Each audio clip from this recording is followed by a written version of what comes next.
Qué grande, Lelutier. Muchísimas gracias, amigos. En un rato reciben el Princesa de Asturias a las Artes. La verdad es que es fantástico ese premio a Lelutier. Nada, en un ratito en el Teatro Campamón en Oviedo. Y muy agradecido por ese saludo. Enhorabuena. Propongo una serie de temas para el diálogo con la Generalitat de Cataluña. O mejor aún, para no perder el tiempo, propongo estas 10 ideas para dialogar con quien manda, que son las de la CUP. Con los Jordis, a los que no me importa, pido permiso, les visito en Soto del Real, que son los jefes al fin y al cabo. E incluso le puedo proponer estas 10 cuestiones al Puyolone, que es quien empezó todo, y al astuto Artur Mas. Así ya estamos todas juntas.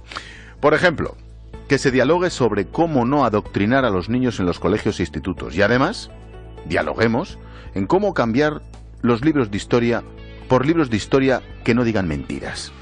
Y ya puestos, dialoguemos por la inspección y la capacidad o la incapacidad de los directores de los centros. En suma, dialoguemos sobre las competencias y las incompetencias educativas. 2. También tendremos que hablar de la separación de poderes y en concreto de la independencia del Poder Judicial y de los fiscales. Y al respecto una pregunta. ¿Esa judicatura catalana es la que juzgará a los Puyolone, a los del Palau, a los del 3%, a Prenafeta, a la Vedra? No sé, solo por saberlo. 3. Hay que hablar de quién manda en los Mossos y en concreto de quién la cagó con el chalet de Alcanar, plagado de bombas y de terroristas. ¿Quién dijo a la jueza aquello de... Hombre, señoría, no exagere, ¿cómo va a ser un atentado? 4.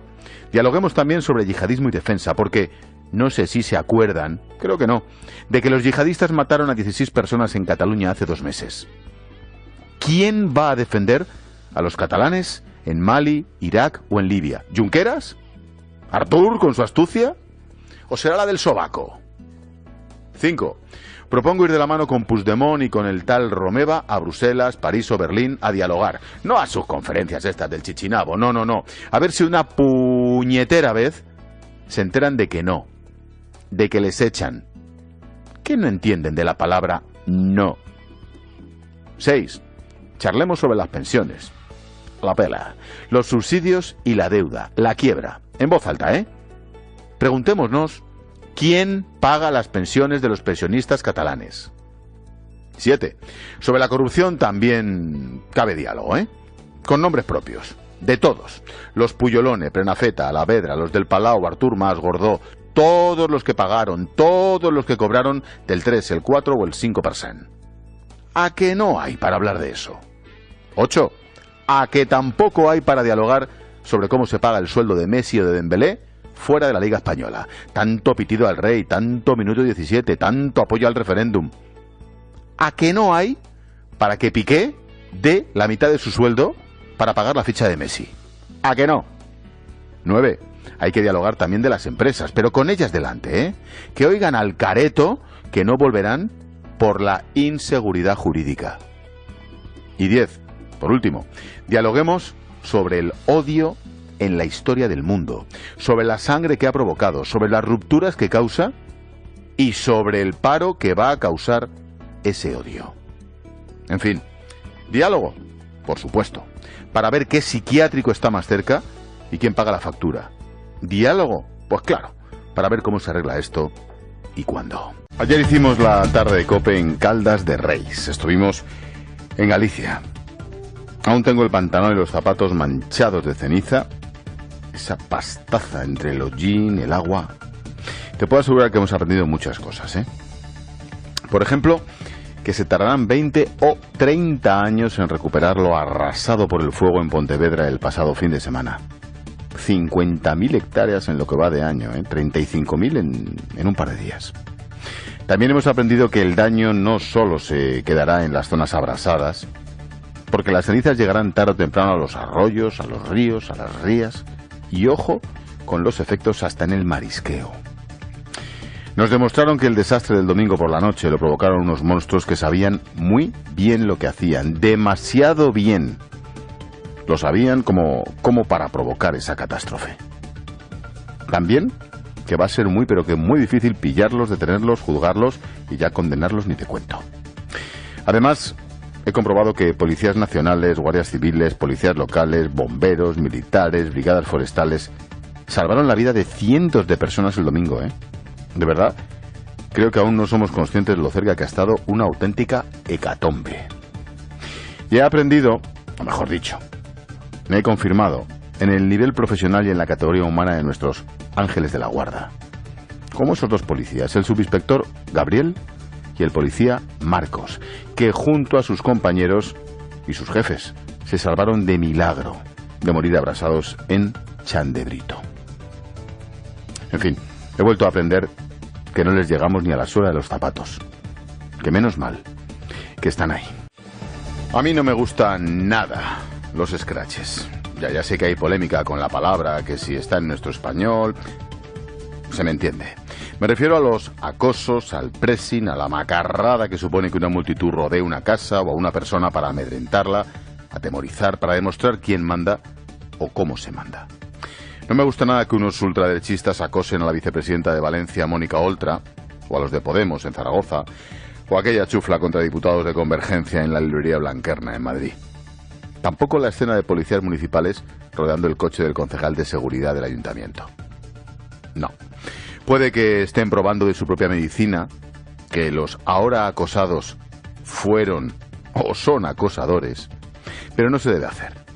Por mucho que dijeran, cuando lo hacían ellos, que era una manifestación democrática. Un scratch es una macarrada sea por quien sea y contra quien sea. Un supuesto piquete informativo. ¡Ja! Una turba organizada ante la delegación del gobierno. Porque no hay nada más cobarde que escudarse en la masa cuando tú solo o tú sola no te atreves. Como también es de cobardes cambiarse de bando. Y eso también lo estamos viendo en Cataluña. Por ejemplo, que te reciban a escupitajos en el Parlamento hace 2 o 3 años, de tener que entrar en helicóptero como tuvo que hacerlo Artur Mas, el astuto, de aquella vergüenza a que esa chusma te quite de en medio, te pongan a Puigdemont, te manejen como un pelele. Eso es ser un cobarde también, ¿eh? Y si me apuras, es peor lo del cobarde que el macarra. Lo que ocurre es que, hasta en esto del acoso, parece que hay scratches buenos, merecidos, y scratches injustos, inmerecidos. Igual los de Podemos llaman lloriqueando a la policía en Zaragoza para que les ayuden a salir, que se emocionan, como dijo Pablo Iglesias, cuando patean a un policía. Se abrazan y se aplauden, como si Mónica Oltra fuera Indira Gandhi, y a la vez mean en las botas de un guardia civil o le escupen en la visera. O en una universidad, o en una casa, o como ocurre ya en un patio del colegio. No me gustan los scratches, me asustan porque empiezan con una turba de macarras y pueden terminar en un desastre, aunque sea su propia medicina. Antonio Arraez, ¿qué tal, amigo? Muy bien, buenas tardes. Pues la verdad es que con esta música... Lo no, es que estaba escuchando la música y dan casi ganas de bailar a pesar de lo que está cayendo, ¿eh? Es fantástica, es verdad. Pablo Andrés Iglesias, ¿qué tal? ¿Qué tal? Buenas tardes. Yo con la lengua un poco fuera. ¿Por qué? Porque entre Moncloa, comer y la radio los viernes la verdad es que es difícil encajar. ¿Cómo comes? ¿Cómo comes? No como, engullo. Cuando como, que algún viernes he venido sin comer. Un día que trabaja un poquito a un ritmo un poquito tal. Digo que el lunes hay declaración unilateral de independencia. Pablo. No lo sé. Es que aventurar cosas con lo... No digo porque eso es lo último que anda rulando por ahí. Sí, pero con lo que hacen los independentistas y con lo que lleva pasando en Cataluña mes y medio, yo creo que es aventurado ya hacer cabalas en cualquier sitio. A mí no me importa si están pensando hacerlo o no hacerlo. No puede haberla. Y desde el punto de vista de análisis de lo que han hecho durante las últimas semanas, a mí me sigue costando creer, a pesar de que lo dice la CUP, a pesar de que lo dice un gran sector de Junts per Sí, me cuesta creer que se vayan a atrever a aprobar la declaración de independencia. Eso decíamos durante los últimos 2 años, me cuesta creer, y luego siempre hemos acabado creyéndolo, ¿eh? Lo que pasa es que es cierto... aquí hay un salto cualitativo, que es la posible comisión de un delito, que creo que es el verdadero motivo por el que no se hizo hace 2 semanas, y hacerlo ahora porque te apliquen un 155, pues sí, puedes demostrar un poquito más de rabia, pero la ley sigue estando ahí, ¿eh? Se aplica el 155. Fíjate, yo no creo que sea por la comisión de un delito, yo creo que es porque si abren la puerta de la DUI y entran dentro se van a encontrar que no hay nada. Ese es el problema que tienen, que han llegado donde han llegado y ya no hay nada más. Ese es el problema. Si no hacen una declaración unilateral de independencia, que no sería considerada como tal, sino como una estrategia más en la que estos señores se están moviendo desde hace años, la otra alternativa es convocar unas elecciones. No les cabe otra. Bueno, si no las convocan, se las van a convocar. Ahora hablaremos de ello.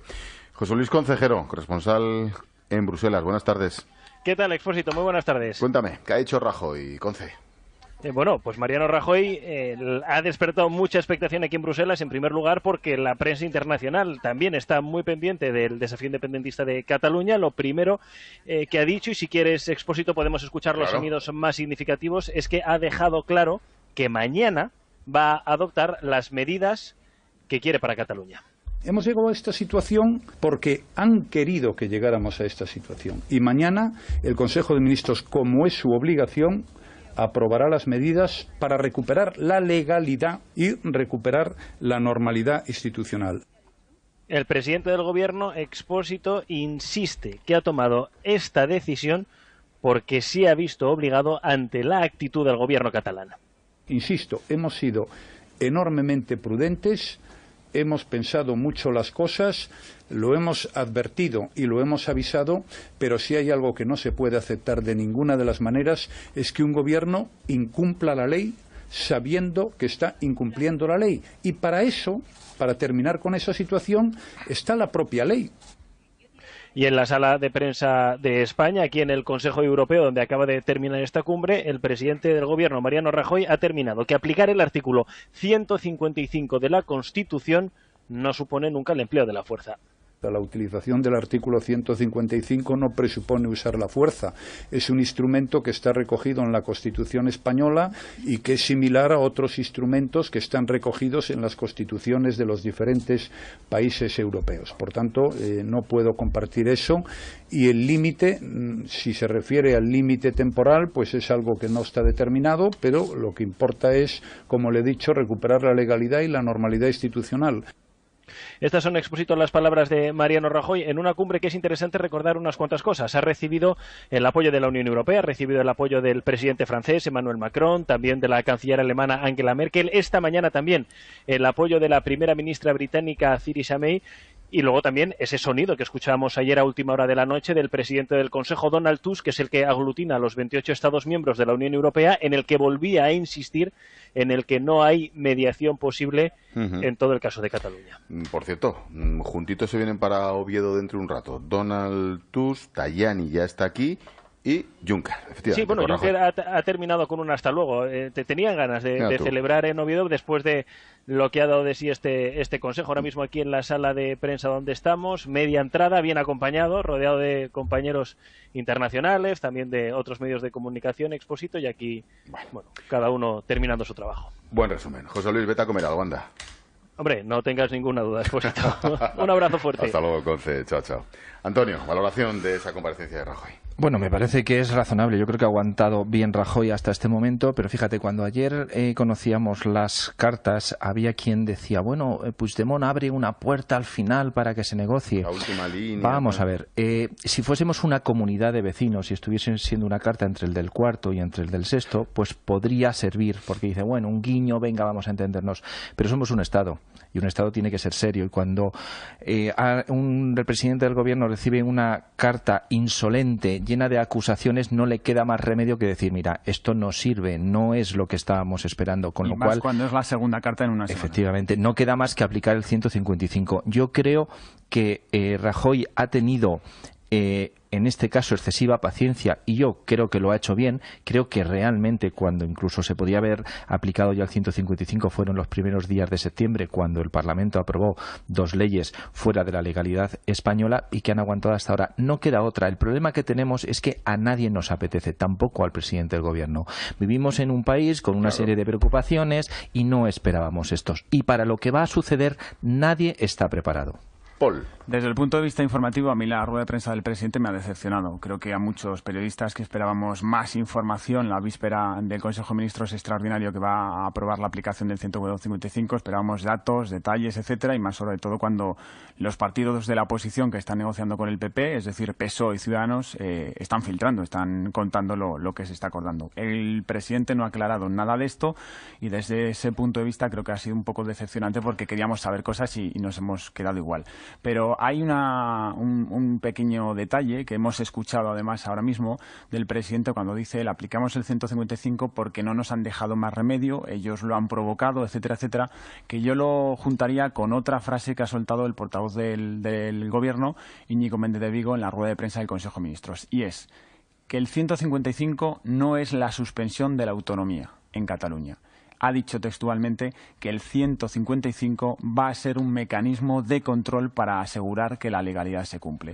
Y esto, por la información que a mí me ha llegado de aquella manera, porque todavía es muy difuso todo lo que va a aprobar mañana el Consejo de Ministros, si es correcto lo que a mí me está llegando, el 155 no va a ser para suspender competencias, como siempre hemos interpretado el 155, sino para crear un mecanismo de control, como ha dicho Íñigo Méndez de Vigo, para vigilar que la Generalitat cumple la ley y obligar a la Generalitat a que cumpla la ley. Y solo se suprimirían o se suspenderían o se asumirían, que es la palabra que utiliza el Gobierno, solo se asumirían algunas competencias para que no pueda hacer Puigdemont determinadas cosas. Hablando de ese 155, inmediatamente después hay bastante run con el tema de unas elecciones. Habéis apuntado antes la posibilidad de que las convocara Puigdemont, tal y como está el patio. Yo lo dudo, porque están pirados completamente. Pero desde esta parte del campo hay declaraciones. Carmen Calvo es la, no sé si portavoz, pero casi en esta cuestión del PSOE. El secretario general del Partido Socialista, Pedro Sánchez, tiene absolutamente claro del minuto uno que esto es para llevar a Cataluña unas elecciones. Si el señor Puigdemont reconsiderara que todavía está en su mano como presidente de la Generalitat convocarlas como elecciones ordinarias para Cataluña, sería estupendo. Méndez de Vigo, el portavoz del Gobierno. Yo creo que es muy pronto para decir cuándo va a haber elecciones en esa comunidad autónoma. Yo creo que lo importante, lo he dicho antes, a la hora de aplicar las medidas 155, es restablecer la legalidad, en primer lugar. Luego, la convivencia. Luego, creo que es muy importante también conseguir la neutralidad de la administración pública. No está pidiendo nada. Y Albert Rivera. Yo les puedo confirmar algo, que es que el miércoles efectivamente yo pacté con el señor Rajoy que fueran las elecciones en enero. Yo le pedí al Gobierno que nuestro apoyo sería a cambio de que hubiera una salida democrática, una vía democrática que el Gobierno no acababa de ver hasta la fecha y el PSOE tampoco. Elecciones en enero. Vamos a ver, esa es la idea, eso es lo pactado, eso es de lo que han hablado. Ahora bien, el Gobierno tiene que ser prudente porque, aunque hay acuerdo entre los tres, quien tiene que aplicar la decisión es el Gobierno. El Gobierno no puede dar pistas, entre otras cosas, porque no sabe lo que va a pasar a partir de la semana que viene y de la siguiente.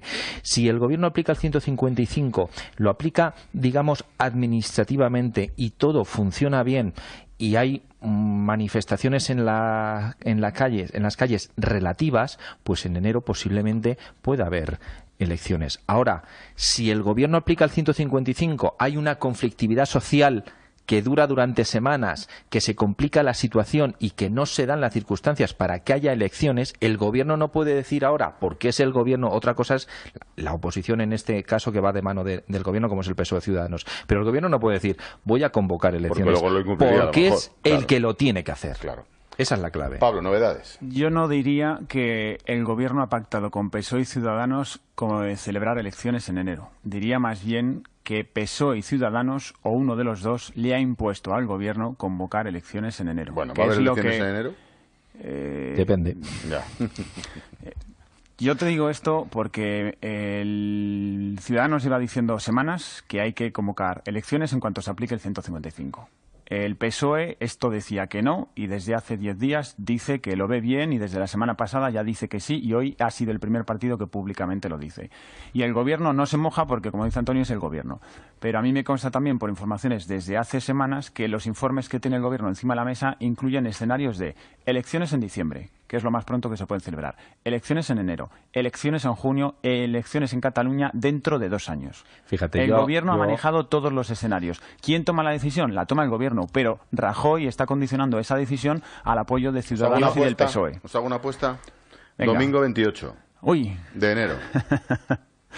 El domingo 28 es una buena fecha para un dirigente político que hoy está en Oviedo y que ha dicho en un corrillo que va a ser el 28 de enero. En Oviedo están todos. Ha sido curioso porque Carmen Calvo se ha ido de la lengua a primera de la mañana, el PSOE ha lanzado la noticia y casi se ha apuntado el tanto, y hay gente de Ciudadanos que ha salido corriendo a decir no, que esto fue idea nuestra y que las elecciones ya están pactadas y son el 28 de enero. ¿Han asegurado también si habrá sol ese día? No, eso no lo han asegurado. Pero aunque esté cerrado eso, insisto, hay mucha gente en el gobierno que no está de acuerdo con eso. Yo creo que si todo va bien, conforme al gobierno, al PSOE y a Ciudadanos les gustaría, en enero habrá elecciones. Sí. No va la cosa tan bien, se alargarán, pero siempre dentro de los primeros 6 meses del año 2018. Me parece que lo de los 2 años sería una locura estrategia, una situación insostenible, y yo creo que la intención de todos es como máximo, y fíjate, ahí también entro en las posibles, que estoy de acuerdo con Ángel en que no las va a convocar, aunque no lo sé, Puigdemont, no lo sé, porque hay una verdad, y es que cuando llega el momento se echaron atrás, y eso les pesa como una losa. Pero en cualquier caso yo sí que daría elecciones en Cataluña en los primeros 6 meses. A mí la versión que mejor me ha llegado del gobierno y la que me consta que existe más consenso en Moncloa, por lo menos una parte de Moncloa, es que esas elecciones deberían ser en junio, no en enero. Junio, porque consideran que junio ¿Cuán largo me lo fiáis? Y porque ahí aseguramos el día de sol. Porque de aquí a junio aseguras que la efervescencia que puede provocarla o que ya está provocando la situación en Cataluña se puede apaciguar, que el 155 se relaja y sobre todo que la gente percibe en la calle que el Estado vuelva a Cataluña. Y hay que hacer una labor de comunicación, de explicación. Yo creo que el 155, a lo mejor me vais a mirar como las vacas al tren, pero yo creo que los miembros del gobierno, ministros y el propio Rajoy tienen que ir a TV3, tienen que ir a las radios catalanas, tienen que hablar, tienen que explicarles que hay demasiadas mentiras encima de las mesas y se siguen produciendo. Tienen que hablar. Pero esas mentiras no se van a caer y lo de TV3 no es tan fácil. Hay que convencer. Si no van... No es tan fácil. No es ir. Es que cuando ellos hablan de TV3 no es para ir, es para tomar el control de TV3 y ellos mismos se están reconociendo de alguna forma que eso es una patata caliente. Pero a lo mejor lo que tienen que tomarlo son periodistas y no políticos. Bueno, eso por supuesto. Claro, si tomar el control supone que no lo controla uno, sino que lo controla el otro, pues mal vamos. Pero para entender el cuándo... O no. Pero eso es opinión pública. Si tú coges ahora TV3 porque TV3 es la televisión del proceso, hay que decirlo claramente, claro. Y lo coges con la intención de controlarla, pues entonces parece que estás haciendo lo mismo que están haciendo los que están. A eso me refiero. Ahora, yo creo que también está en el trabajo de un líder tener las narices de ir, venga un plato, me vais a entrevistar y los catalanes me van a escuchar. Una entrevista bien preparada, valiente, con sus riesgos, pero yo creo que hay que hacerlo. Apartado económico. Datos. Salida de empresas de Cataluña. 268 el último día. 1.300 pymes se han ido ya. Junqueras se iba a reunir con las multinacionales para ofrecerles que todo va bien, que hay seguridad jurídica. Bueno, pues al final la reunión se ha suspendido. Así está el patio. Yo pondría todos los días, a todas horas en la radio, el corte de Artur Mas diciendo los bancos se van a pelear para estar en una Cataluña independiente. Todos los días, a todas horas. No nos tomen por tontainas, dice la frase. Porque es que ese es el mejor ejemplo de lo que estaba diciendo Antonio. La cantidad de mentiras que hay sobre la mesa, que los independentistas han lanzado mentiras durante años, especialmente durante los últimos 5 años en Cataluña, y el problema es que hay unos 2 millones de catalanes que se las han tragado, y se las han tragado no hasta el punto de, bueno, ahora hay que explicárselo y van a ver la luz. No, es que no es tan sencillo como lo que decías, Antonio, de ir a TV3, explicárselo. Eso está bien, pero es que es darle la vuelta a la situación. Hay gente que está totalmente convencida y obcecada en que esas mentiras son ciertas, Antonio, y son falsas. La pela. Mira, en los debates solamente se pueden debatir, para no perder la razón, de los datos concretos. Lo otro son opiniones. Los datos son los datos. Y esto es un boomerang que sobrevuela en estos momentos Cataluña. Yo invito a la reflexión a los catalanes que nos estén escuchando. Vean la realidad, porque la realidad es esto, pero no es una amenaza. Y yo me encantaría, estoy en contra absoluta del boicot a los productos catalanes y deseo que cuanto antes todas vuelvan a Cataluña. Ahora bien, esto es una realidad con la que estamos el problema de los independentistas es que están jugando con una realidad y parece que no, pero lo que tienen entre sus manos son cosas muy serias. Hoy, por ejemplo, el tema de retirar el dinero de los bancos, ¿a quién le hacen daño? Mira, escucha un montajito que nuestros colegas de COPE Barcelona han hecho esta mañana con gente que estaba directamente en esas colas. Pues 90, porque no tenía que haber hecho un traspaso y no he podido, y ya llego tarde al trabajo. Yo 60, porque no puedo más, pero bueno. ¿Y usted? Bien. Sent bien. Hòstia, que poc, però tre. És que hi ha una cosa, 155 no es pot treure. Jo, 400 i alguna. Què dius? Aplaudían porque esa persona sí que había sacado 155. Pero ¿se puede sacar 155 en el banco? Vamos a ver. ¿Los cajeros dan billetes de 5? No, ¿verdad? No, vamos a ver. Entras dentro y lo sacas. No se puede... sí, dentro del banco sí, pero para mí es una de las mentiras últimas de este proceso. Vete a sacar 155 euros al cajero, que no se puede, que no puedes sacar 155, pero al margen de que eso, son cifras de 10. No se puede generalizar. Yo me gustaría dirigirme a personas que, como estas que acabamos de escuchar, hoy han ido al cajero o al banco a sacar dinero. Señores, les han comido la cabeza, les han engañado, están ustedes en algo parecido a una secta. Y piensen bien, por favor, piensen bien. Cuando ustedes sacan dinero masivamente de un banco, ¿a quién le hacen daño? Si cierra la sucursal de ese banco, ¿quién se va a quedar en el paro? Alguna vez, decía algunos de ellos, es nuestro banco o era nuestro banco. Nunca ha sido su banco, señora. La gente normal no tenemos bancos. Ni lo ha sido, ni lo será nunca. Es un sitio donde guardamos el dinero y donde nos ayudan o nos sacan los intereses cuando a ellos les interesa. Sin más. Eso es así. Y una cosa más, esos bancos hoy han podido dar dinero porque están dentro de un sistema financiero en el que está España, que es el de la Unión Europea, que les da solvencia para que en los bancos haya dinero. Por favor, piensen. Así es, no tiene mucho más... No, amén, hay que decir amén porque es tal cual. La pena es que por mucho que aquí lo digamos con palabras mejores o palabras peores, más alto, más bajo, más razonado, menos razonado, es que hay 2 millones de personas que se lo han tragado hasta el final, que es que no van a abrir los ojos tan fácilmente.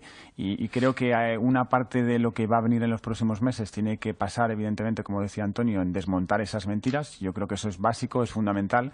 Pero quizá el foco hay que ponerlo en no sé cuántas millones de personas que hay en Cataluña, que son muy importantes y nadie habla de ellas, que son las que no están ni a favor del proceso ni en contra del proceso. Los que se manifestaron el 1 de octubre y fueron a votar son unos, los que luego una semana después montaron una manifestación fantástica y multitudinaria en Barcelona son otros, y estoy seguro que en medio hay mucha gente que se quedó en su casa. Y esa gente yo creo que es la que realmente va a jugar y va a determinar el futuro de Cataluña en los próximos meses. Y a esa gente es a la que hay que convencer. Más allá de este último movimiento y de la propuesta del 155 y de la anécdota o tal cual, de verdad, el problema está en que los primeros que empezaron ese boicot fueron ellos dentro hacia el resto de España. Y la reacción del resto de España hacia allá de los últimos no era contra los bancos o esas marcas, era por el profundo cabreo ante la movida del Procés y de Cataluña. Y le dan la patada en el culo de quien no deberían, pues posiblemente es injusto, absurdo y una completa inutilidad, porque por suerte tanto la Caixa como Sabadell, que son los principales perjudicados, tienen liquidez contrastada, liquidez garantizada, etcétera, etcétera. Luego, el efecto del boicot es el que es, más allá del escándalo, pero esconde detrás un auténtico problema de falta de libertad y de obligación y de...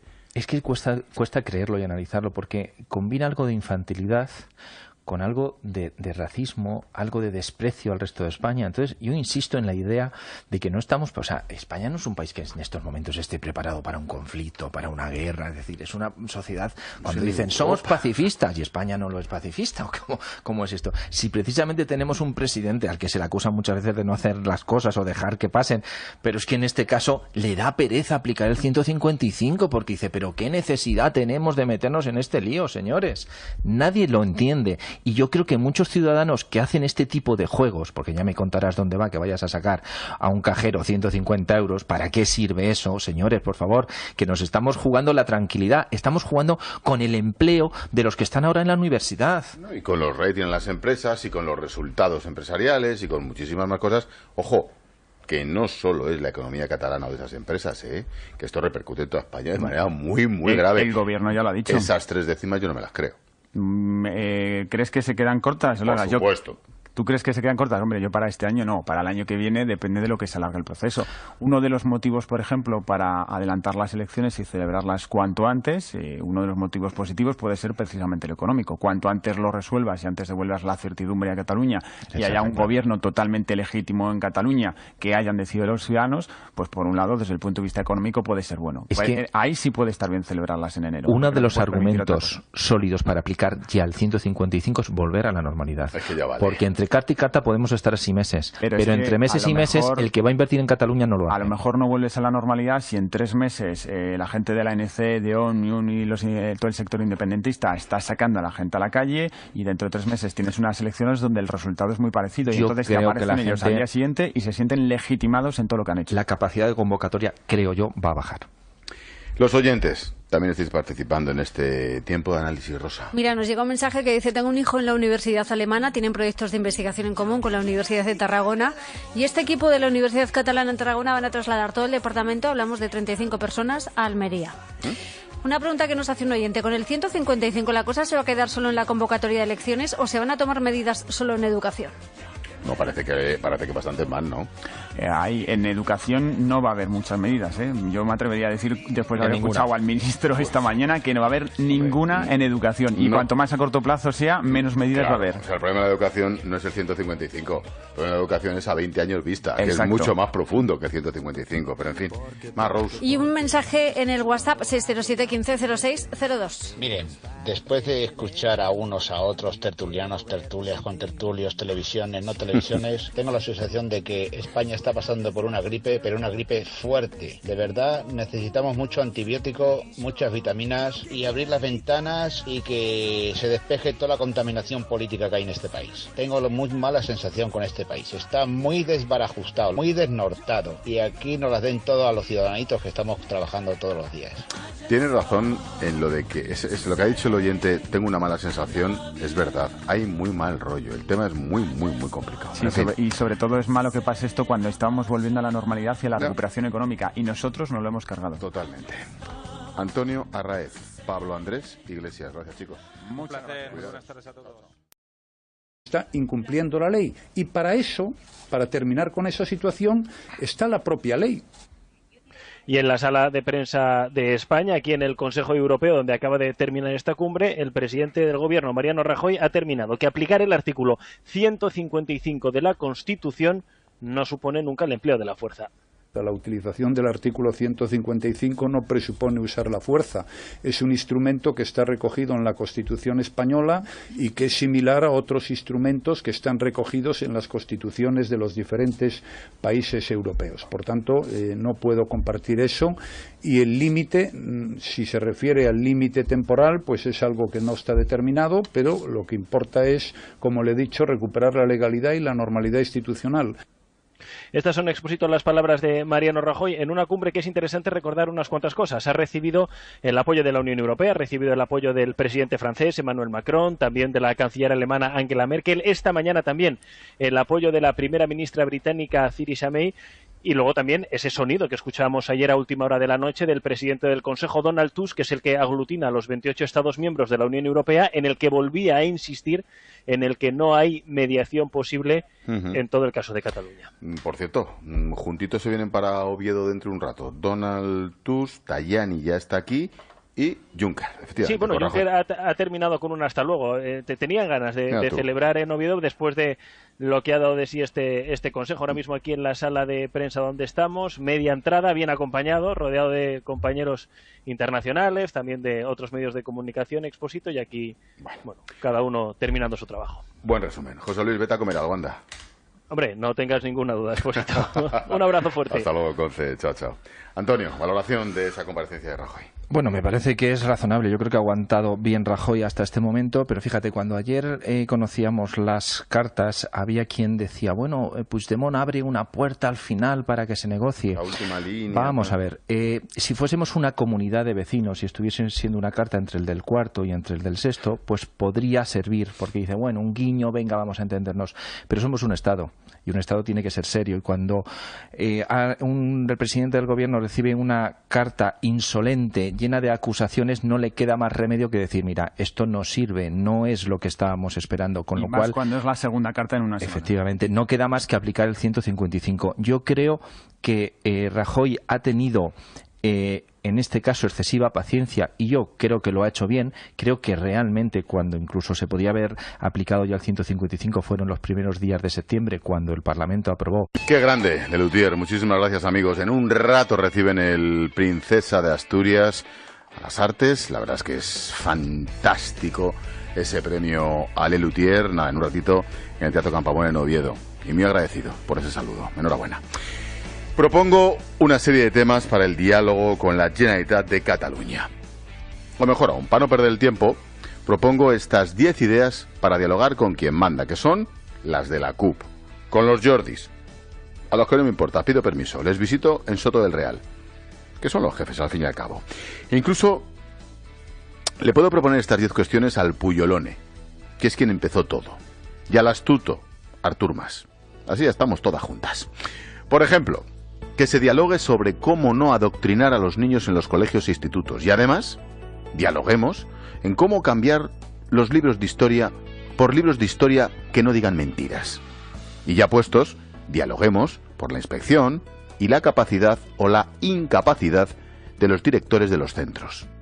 En suma, dialoguemos sobre las competencias y las incompetencias educativas. 2. También tendremos que hablar de la separación de poderes y, en concreto, de la independencia del Poder Judicial y de los fiscales. Y al respecto, una pregunta. ¿Esa judicatura catalana es la que juzgará a los Puyolone, a los del Palau, a los del 3%, a Prenafeta, a la Vedra? No sé, solo por saberlo. 3. Hay que hablar de quién manda en los Mossos, y en concreto, de quién la cagó con el chalet de Alcanar, plagado de bombas y de terroristas. ¿Quién dijo a la jueza aquello de... Hombre, señoría, no exagere, ¿cómo va a ser un atentado? 4. Dialoguemos también sobre yihadismo y defensa, porque no sé si se acuerdan, creo que no, de que los yihadistas mataron a 16 personas en Cataluña hace 2 meses. ¿Quién va a defender a los catalanes en Mali, Irak o en Libia? ¿Junqueras? ¿Artur con su astucia? ¿O será la del sobaco? 5. Propongo ir de la mano con Puigdemont y con el tal Romeva a Bruselas, París o Berlín a dialogar. No a sus conferencias estas del Chichinabo, no. A ver si una puñetera vez se enteran de que no, de que les echan. ¿Qué no entienden de la palabra no? 6. Charlemos sobre las pensiones, la pela, los subsidios y la deuda, la quiebra. En voz alta, ¿eh? Preguntémonos, ¿quién paga las pensiones de los pensionistas catalanes? 7. Sobre la corrupción también cabe diálogo, ¿eh? Con nombres propios, de todos. He vuelto a aprender que no les llegamos ni a la suela de los zapatos. Que menos mal que están ahí. A mí no me gustan nada los scratches. Ya sé que hay polémica con la palabra, que si está en nuestro español... Se me entiende. Me refiero a los acosos, al pressing, a la macarrada que supone que una multitud rodee una casa o a una persona para amedrentarla, atemorizar, para demostrar quién manda o cómo se manda. No me gusta nada que unos ultraderechistas acosen a la vicepresidenta de Valencia, Mónica Oltra, o a los de Podemos en Zaragoza, o aquella chufla contra diputados de Convergencia en la librería Blanquerna en Madrid. Tampoco la escena de policías municipales rodeando el coche del concejal de seguridad del ayuntamiento. No. Puede que estén probando de su propia medicina que los ahora acosados fueron o son acosadores, pero no se debe hacer. Por mucho que dijeran, cuando lo hacían ellos, que era una manifestación democrática. Un scratch es una macarrada sea por quien sea y contra quien sea. Un supuesto piquete informativo. ¡Ja! Una turba organizada ante la delegación del gobierno. Porque no hay nada más cobarde que escudarse en la masa cuando tú solo o tú sola no te atreves. Como también es de cobardes cambiarse de bando. Y eso también lo estamos viendo en Cataluña. Por ejemplo, que te reciban a escupitajos en el Parlamento hace 2 o 3 años, de tener que entrar en helicóptero como tuvo que hacerlo Artur Mas, el astuto, de aquella vergüenza a que esa chusma te quite de en medio, te pongan a Puigdemont, te manejen como un pelele. Eso es ser un cobarde también, ¿eh? Y si me apuras, es peor lo del cobarde que el macarra. Lo que ocurre es que, hasta en esto del acoso, parece que hay scratches buenos, merecidos, y scratches injustos, inmerecidos. Igual los de Podemos llaman lloriqueando a la policía en Zaragoza para que les ayuden a salir, que se emocionan, como dijo Pablo Iglesias, cuando patean a un policía. Se abrazan y se aplauden, como si Mónica Oltra fuera Indira Gandhi, y a la vez mean en las botas de un guardia civil o le escupen en la visera. O en una universidad, o en una casa, o como ocurre ya en un patio del colegio. No me gustan los scratches, me asustan porque empiezan con una turba de macarras y pueden terminar en un desastre, aunque sea su propia medicina. Antonio Arraez, ¿qué tal, amigo? Muy bien, buenas tardes. Pues la verdad es que con esta música... No, no, es que estaba escuchando la música y dan casi ganas de bailar a pesar de lo que está cayendo. Es fantástica, es verdad. Pablo Andrés Iglesias, ¿qué tal? ¿Qué tal? Buenas tardes. Yo con la lengua un poco fuera. ¿Por qué? Porque entre Moncloa, comer y la radio los viernes la verdad es que es difícil encajar. ¿Cómo comes? ¿Cómo comes? Yolone, Prenafeta, La Vedra, los del Palau, Artur Mas, Gordó, todos los que pagaron, todos los que cobraron del 3, el 4 o el 5%. ¿A que no hay para hablar de eso? 8. ¿A que tampoco hay para dialogar sobre cómo se paga el sueldo de Messi o de Dembélé fuera de la Liga Española? Tanto pitido al rey, tanto minuto 17, tanto apoyo al referéndum. ¿A que no hay para que Piqué dé la mitad de su sueldo para pagar la ficha de Messi? ¿A que no? 9. Hay que dialogar también de las empresas, pero con ellas delante, ¿eh? Que oigan al careto que no volverán por la inseguridad jurídica. Y 10. Por último, dialoguemos sobre el odio en la historia del mundo, sobre la sangre que ha provocado, sobre las rupturas que causa y sobre el paro que va a causar ese odio. En fin, diálogo, por supuesto, para ver qué psiquiátrico está más cerca y quién paga la factura. Diálogo, pues claro, para ver cómo se arregla esto y cuándo. Ayer hicimos la tarde de COPE en Caldas de Reis. Estuvimos en Galicia. Aún tengo el pantalón y los zapatos manchados de ceniza. Esa pastaza entre el hollín, el agua. Te puedo asegurar que hemos aprendido muchas cosas, ¿eh? Por ejemplo, que se tardarán 20 o 30 años en recuperar lo arrasado por el fuego en Pontevedra el pasado fin de semana. 50.000 hectáreas en lo que va de año, ¿eh? 35.000 en un par de días. También hemos aprendido que el daño no solo se quedará en las zonas abrasadas, porque las cenizas llegarán tarde o temprano a los arroyos, a los ríos, a las rías, y ojo con los efectos hasta en el marisqueo. Nos demostraron que el desastre del domingo por la noche lo provocaron unos monstruos que sabían muy bien lo que hacían, demasiado bien. Lo sabían como para provocar esa catástrofe. También que va a ser muy pero que muy difícil pillarlos, detenerlos, juzgarlos y ya condenarlos ni te cuento. Además, he comprobado que policías nacionales, guardias civiles, policías locales, bomberos, militares, brigadas forestales salvaron la vida de cientos de personas el domingo, ¿eh? De verdad, creo que aún no somos conscientes de lo cerca que ha estado una auténtica hecatombe.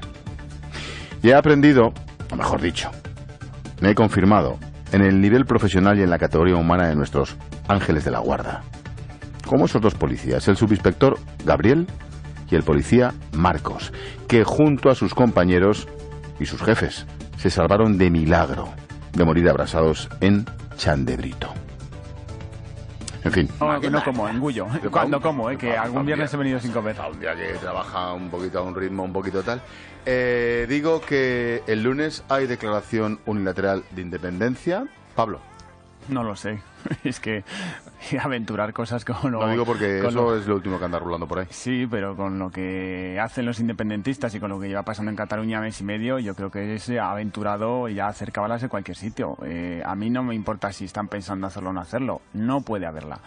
Y desde el punto de vista de análisis de lo que han hecho durante las últimas semanas, a mí me sigue costando creer, a pesar de que lo dice la CUP, a pesar de que lo dice un gran sector de Junts per Sí, me cuesta creer que se vayan a atrever a aprobar la declaración de independencia. Eso decíamos durante los últimos 2 años, me cuesta creer, y luego siempre hemos acabado creyéndolo, ¿eh? Lo que pasa es que es cierto... aquí hay un salto cualitativo, que es la posible comisión de un delito, que creo que es el verdadero motivo por el que no se hizo hace 2 semanas, y hacerlo ahora porque te apliquen un 155, pues sí, puedes demostrar un poquito más de rabia, pero la ley sigue estando ahí, ¿eh? Se aplique el 155. Fíjate, yo no creo que sea por la comisión de un delito, yo creo que es porque si abren la puerta de la DUI y entran dentro se van a encontrar que no hay nada.